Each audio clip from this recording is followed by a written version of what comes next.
السلام عليكم ورحمة الله وبركاته. فيديو النهاردة عن العصافير، وعصافير ايه بالذات بقى؟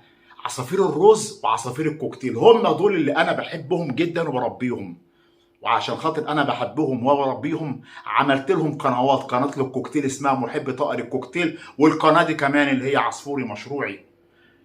الكوكتيل من احسن انواع العصافير اللي انت ممكن تربيها، اللي في ناس كتير بتبدأ منها بداية غلط، وبعد ما يبدأ البداية الغلط يقول لا انا مش هربيه تاني، انا اتلدعت منه واتقرصت منه. لا، اوعى. خلي بالك ان الكوكتيل ده من احسن انواع الطيور، هو والرز، وعلى فكره ممكن يكسبك مكسب بسم الله ما شاء الله لو اهتميت بيه. الكوكتيل بسم الله ما شاء الله جسمه بيبقى كبير، صوته جميل، ما بيعملش ازعاج جامد جدا. مش طول ما هو واقف يقعد يعمل في ازعاج، لا خالص.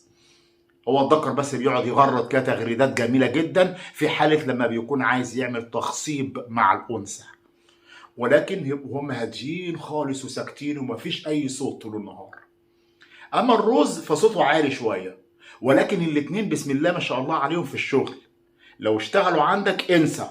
طبعا انت عايز تعمل المشروع ده عايز تبدا كده بعصافير. تشتري ايه؟ تشتري كوكتيل. طيب انا امكانياتي على قدي، هات جوز واحد. جوز واحد بس هيعمل ده، جوز واحد ده ممكن يعمل لك مزرعه. ازاي؟ هقول لك ازاي.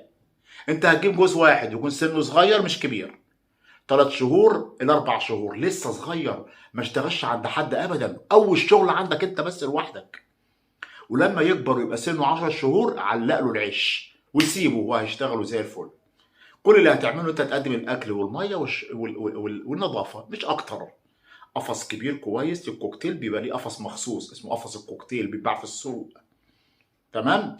ولو عايزه مستعمل ممكن تلاقيه عند بتوع بوابيكيا، ممكن تلاقيه في سوق الجمعه، ممكن تجيبه رخيص جدا 20 30 جنيه، اللي بيتباع بره ب 100 جنيه.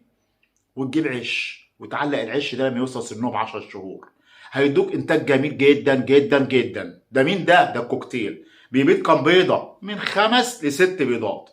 مالكش دعوه بقى بالثمان بيضات وال10 بيضات، ما تسمعش الكلام ده، لان العصفور كل ما يبيض عندك بيض كتير غلط.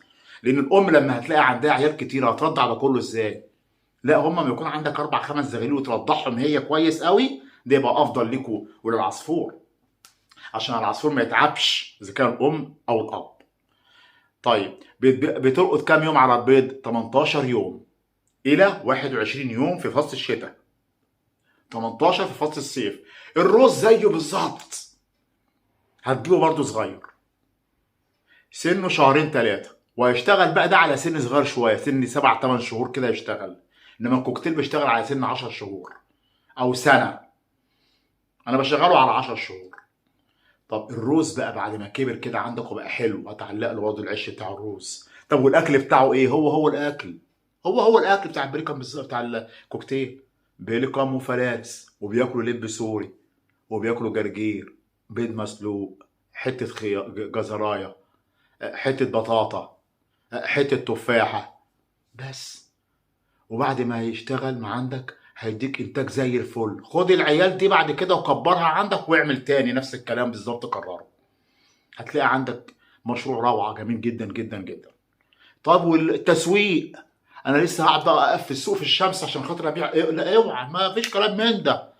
ده الكوكتيل ده وانت نازل بس كده، اول ما انت نازل من الميكروباص كده ولا من عربيتك، اول ما انت نازل هتلاقي 100 واحد هيخطفوا منك، يقول لك بكام بكام بكام. الكوكتيل بالذات اللاتيني ليه شهرة عالية قوي قوي قوي وبيتاخد بسرعة. طب والروز كل طفراته بتتباع معاك بسهولة جدا، مش هتوقف في السوق 5 دقايق.